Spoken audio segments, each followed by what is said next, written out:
Hello, I'm Paul Beckwith. Do you remember a few years ago when the fossil fuel industry was really pushing not what they call natural gas to replace oil, to replace coal, is a great advantage for, addressing climate change? Well, of course, natural gas is methane, and we know how this has turned out using this so-called bridge fuel. It was basically the fossil fuel industry attempt to transition a lot of their businesses to natural gas to continue making reams of money. Well, basically, they're doing the same thing now, but with hydrogen. So let's talk about hydrogen. So this is an article from the Environmental Defense Fund called "For Hydrogen to be a Climate Solution, Leaks Must Be Tackled." Okay, so the oil and gas companies and governments worldwide are increasingly looking to hydrogen as their pathway to decarbonization. You've probably heard of some of these projects. There's over 350 new projects worth $500 billion that have been announced by the fossil fuel industry. This is according to the Hydrogen Council. The International Energy Agency says demand for hydrogen could increase sixfold by 2050. Okay, so hold on. Before we commit to this vast build out, spend all this money, and try to argue that it's great for climate, it's addressing climate change, need to understand how hydrogen can contribute to climate change. So hydrogen has its own significant warming potential, but that is not mentioned, and it's widely overlooked by the fossil fuel industry and the people pushing hydrogen development. So let's look at what is really going on. So there's a scientific paper that was just published. I'll just show it to you. It's called Climate Consequences of Hydrogen Emissions. It's in the journal Atmospheric Chemistry and Physics.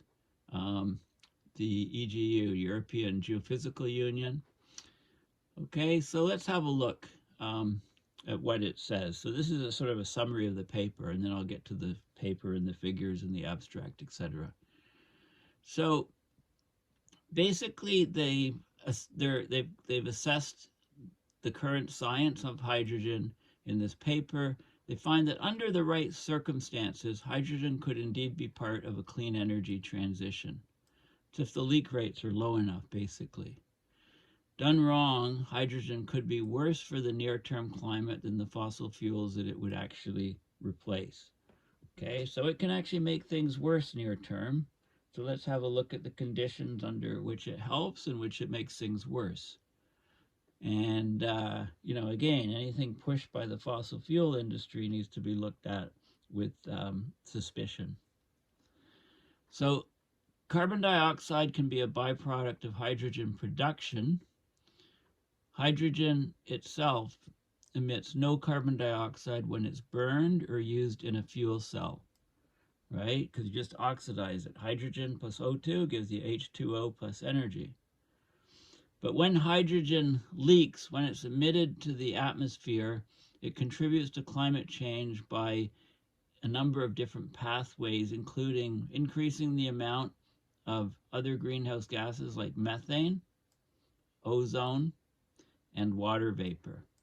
Okay, so hydrogen into the atmosphere directly, not burned, is a greenhouse gas indirectly because it increases levels of methane, ozone, and water vapor. So it's got an indirect effect on warming. And this is a huge problem because hydrogen, obviously, the first element, it's a very small molecule. The H2 is a very small molecule. It's hard to contain it. It tends to leak out and escape through tiny cracks in vessels, etc., at much greater rates than any other gas. It easily leaks into the atmosphere through the value chain. The further it has to be transported between production and end use, the greater the potential for leakage into the atmosphere. Okay, now it turns out we know very little about how much hydrogen actually escapes from real-world systems. It hasn't been clear because there's been no reason to look beyond basic safety thresholds for hydrogen. This is because traditional metrics on the climate, they traditionally ignore the near-term impact of hydrogen and other short-lived climate-forcing agents because it expresses they express the warming from a one-time pulse of emissions over a 100-year time frame. And we know this. This is global warming potential over a 100-year time frame. Same thing done with methane to hide the great effects of methane. Okay, we need to look at global warming potential at 20 years, also immediate, in a few years. We can see that hydrogen has a huge effect in the short term, like methane does. There's another thing that happens. Until recently, every estimate of hydrogen's climate forcing power has only considered the troposphere, the lower atmosphere, and not effects in the stratosphere. It turns out there's huge effects in the stratosphere. So they give hydrogen a much greater global warming potential than is typically recognized. Okay, so the global warming potential of hydrogen is very high in the short term. So in the short term, a hydrogen economy could actually be worse for the climate, which is not what we need right now. If you combine, using the combined atmospheric effects in both the troposphere and stratosphere, and if you use a shorter, more relevant time frame, the paper estimates that the 5-year warming power from a pulse of hydrogen relative to CO2 is 20 times greater than current calculations show using the standard 100-year approach. So 20 times. And if you look at the relative warming impact, if you've got a continuous emissions of hydrogen rather than a pulse of hydrogen, that would be more representative of the real world, especially if we have pipes going everywhere carrying hydrogen. Then in that case, hydrogen is 100 times more potent than CO2 emissions over a 10-year period. Okay, these are big numbers. So they looked at different leak rates that are suggested in the literature. So in high leakage situations, hydrogen emissions could yield nearly twice as much warming in the first 5 years after replacing its fossil fuel counterparts.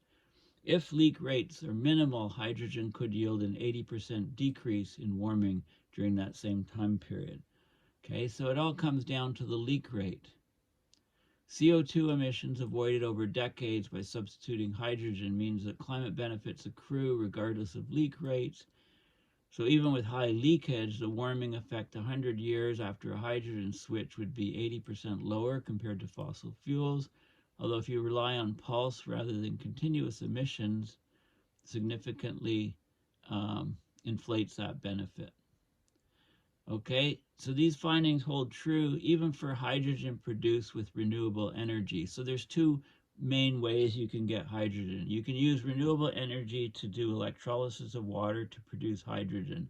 So this is so-called green hydrogen, but even with moderate leak rates, this green hydrogen could increase near-term warming. Blue hydrogen is the other method of producing hydrogen.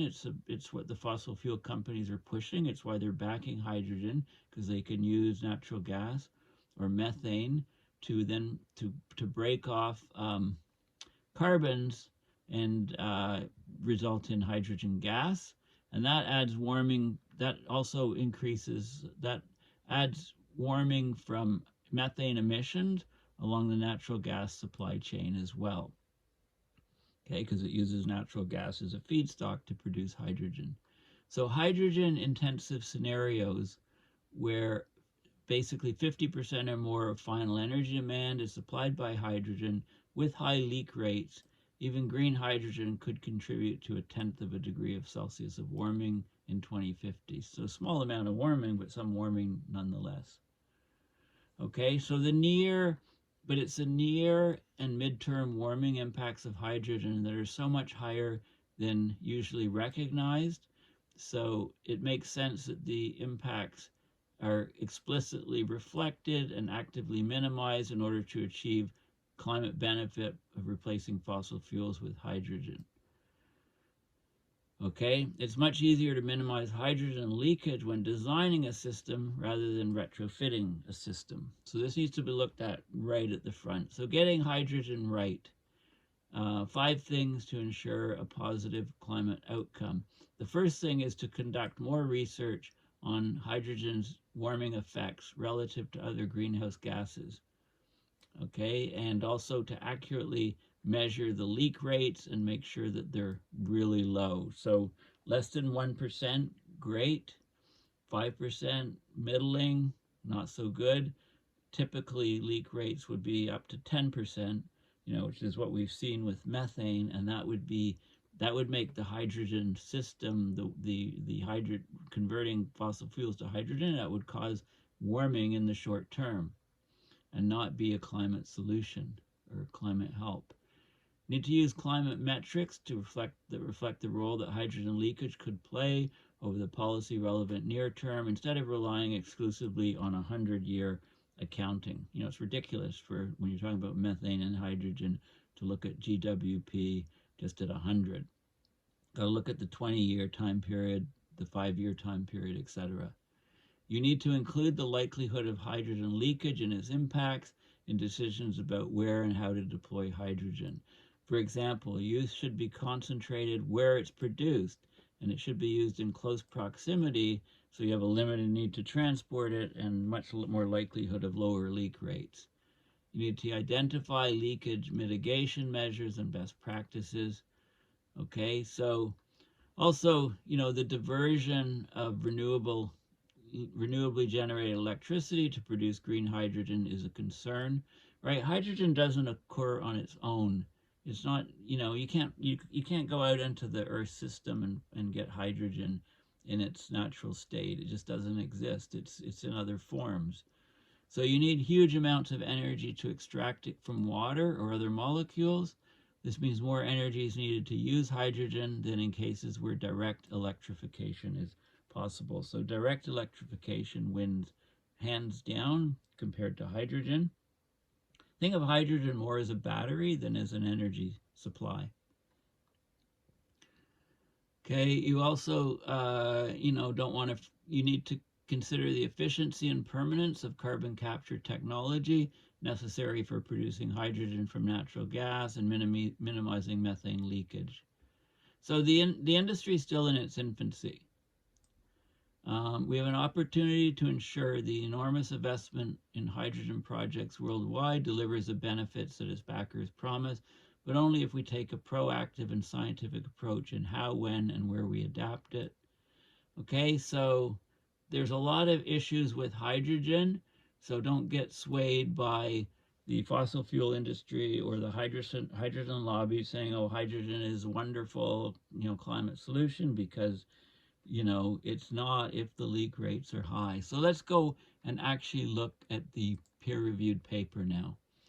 So I'm going to talk about the abstract and the figures. So this paper is called The Climate Consequences of Hydrogen Emissions. So given the urgency to decarbonize global energy systems, governments and industries are moving ahead with efforts to increase deployment of hydrogen technologies, infrastructure, and applications at an unprecedented pace. They're going gangbusters. They're putting billions of dollars in national incentives and direct investments in hydrogen.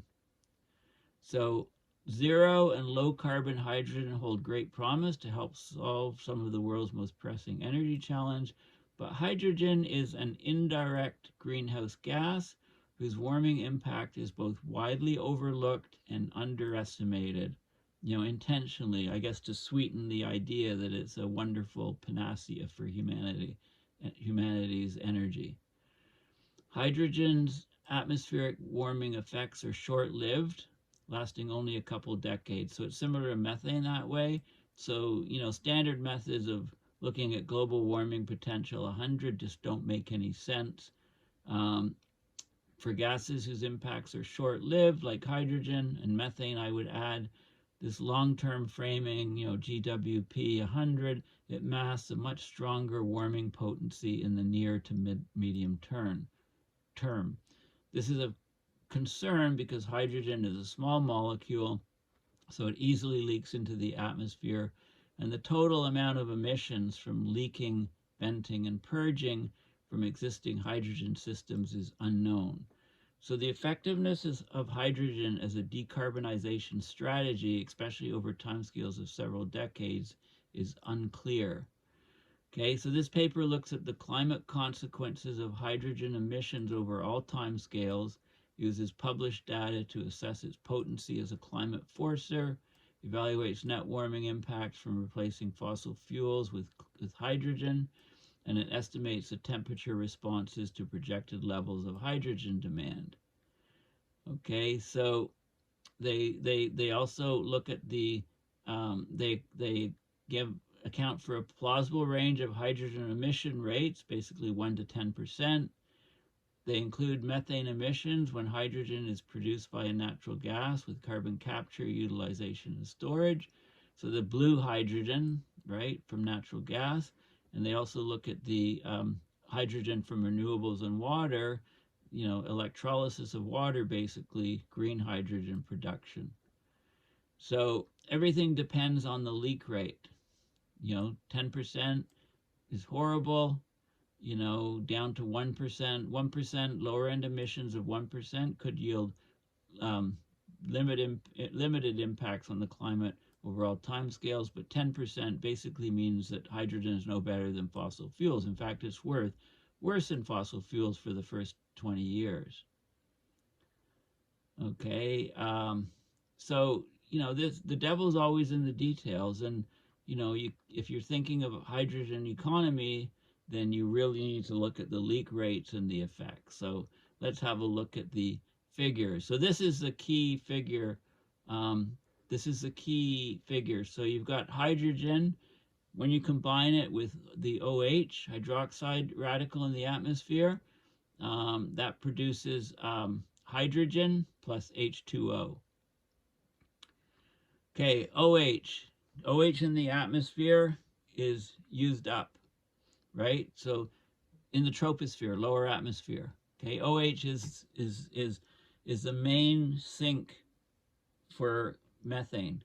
Methane reacts with OH and it's taken out of the atmosphere, and that ensures a low methane lifetime of like 9 to 11 years. Where there's a lack of OH, the methane lasts longer in the atmosphere, so it has more effect on warming. So methane concentrations within a hydrogen economy, methane concentrations in the atmosphere will increase more than it would otherwise be, because the hydrogen escaping reacts with OH before methane can react with OH. So there's less OH available to react with methane, right? OH is methane's main sink. So you get an increased lifetime of methane in the troposphere, the lower atmosphere. So methane can now warm the climate for a longer period of time. Okay, so that's a big effect, indirect effect of hydrogen leakage in the atmosphere. Okay, there's also another big effect, and that is that the hydrogen in the troposphere, it can undergo a chain of reactions. Hydrogen plus O2 gives you HO2. HO2 is unstable, plus NO gives you NO2 plus OH. NO2 plus photons of light breaks down into NO plus O. The O plus an O2 gives you, and with a catalyst, or gives you O3. Okay, so ozone, you get more ozone in the lower atmosphere when hydrogen goes up there.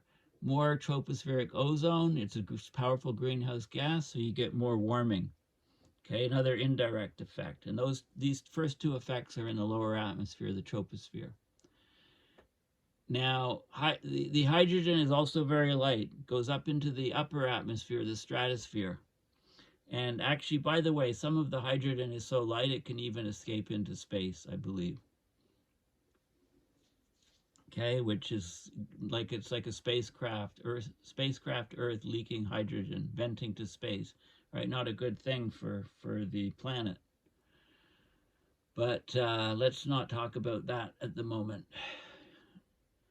The hydrogen up in the stratosphere can react with oxygen and produce water, H2O, in the stratosphere. If you get lots of H2O in the stratosphere, you get some warming of the planet. Okay, we've been seeing this the last couple of years since that huge Tonga undersea volcano went off. It increased the amount of, it put so much of the Pacific Ocean into the stratosphere. There's still water there, and it's caused a warming effect on the Earth, a slight warming effect. So stratospheric water vapor is not a great thing. So concentrations of stratospheric water vapor go up, with hydrogen going up, then reacting with the oxygen. So when the reaction of hydrogen plus the oxygen is in the stratosphere, you get more water vapor, so you get more infrared radiative capability of the stratosphere. So the stratosphere basically can cool as more energy is lost to space, and you get an overall warming of the climate because less energy is emitted out to space from the cooler stratosphere. Okay, I mean, global warming is warming of the troposphere, right?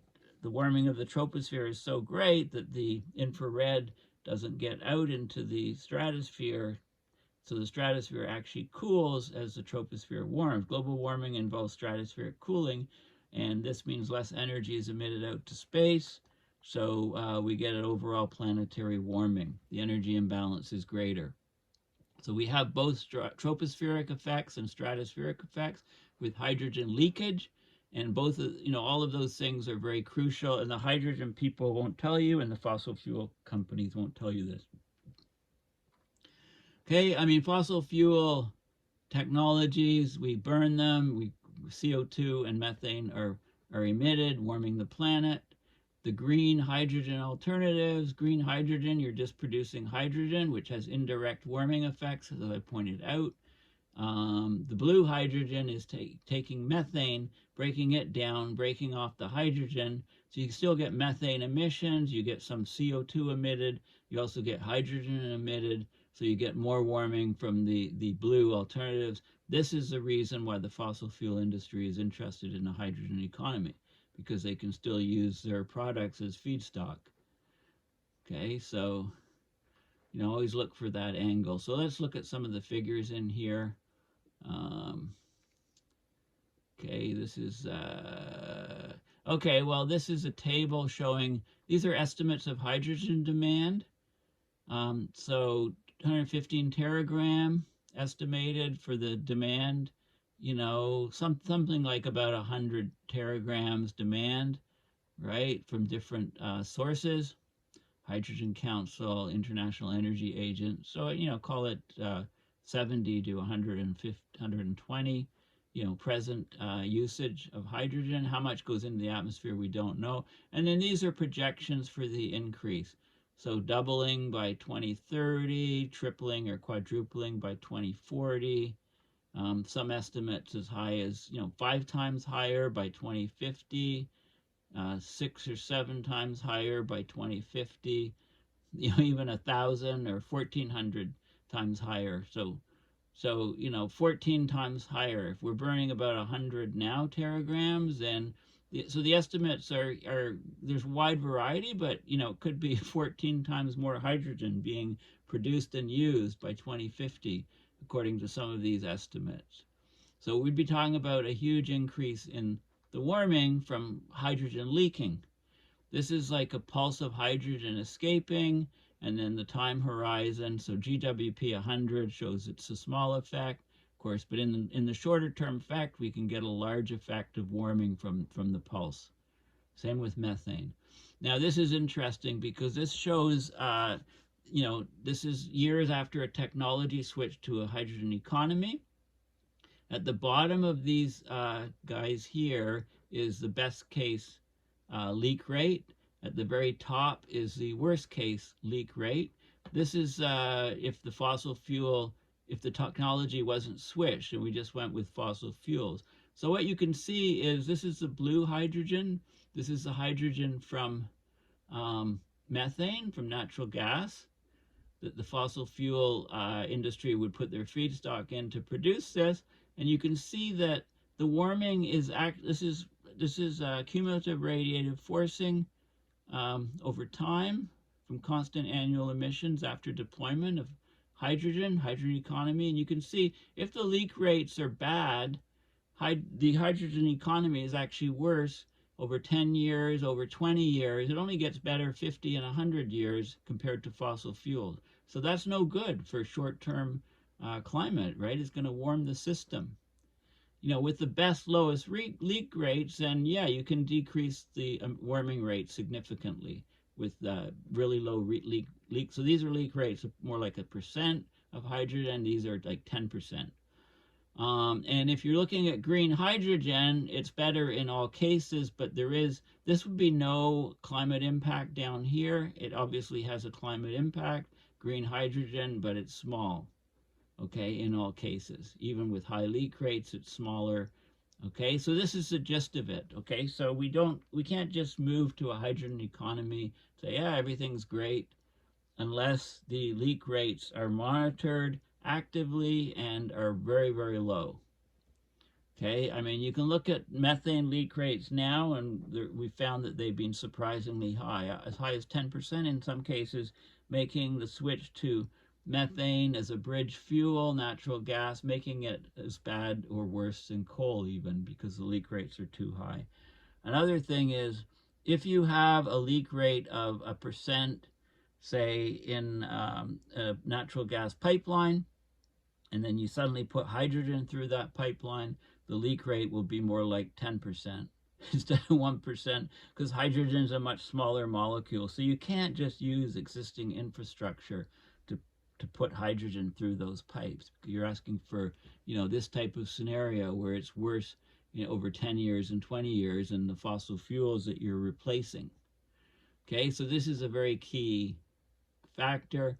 This is with a global warming thing. This is over 20 years, so the time scale is compressed, and you can see that the percentage increase in warming from hydrogen tech could be 170% higher, 1.7 times higher than with fossil fuels. So if you replace fossil fuels with hydrogen and you don't care about the leak rates, you're in a lot of trouble in the short term. Okay, this is very important to know. So don't just, so the plausible leak rates are like 1% best case, 10% worst case, and that's per unit hydrogen deployed for hydrogen, and for methane. So the methane, methane is a bigger molecule. It's not going to leak out of a hole in a pipe. It's going to, you can have a small hole in a pipe, and some methane will leak out, but a lot of it can't because it's a big molecule, whereas hydrogen, the leak rates would be huge from that same pipe because it's a much smaller molecule. So that's important.